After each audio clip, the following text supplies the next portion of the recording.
ก่อนกลับไทยเว้ยได้เป็นชาวประมงของแท้มีทุกอย่างค่ะเฮ็ดก็ได้เข้าปลาผักก็ได้เก็บไปหาร้อยปลาร้อยผักเขาก็พองนั่นปลาไข่ด้วยนะคะโอ้ยเดี๋ยวหลายปานใดมื้อนี้เสีย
ต้นไม้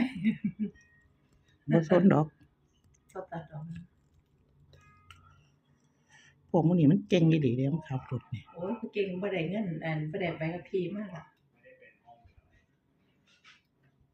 ลูกป้าก็ไปเรียนครับนี่ล่ะนั่นดีสิตาย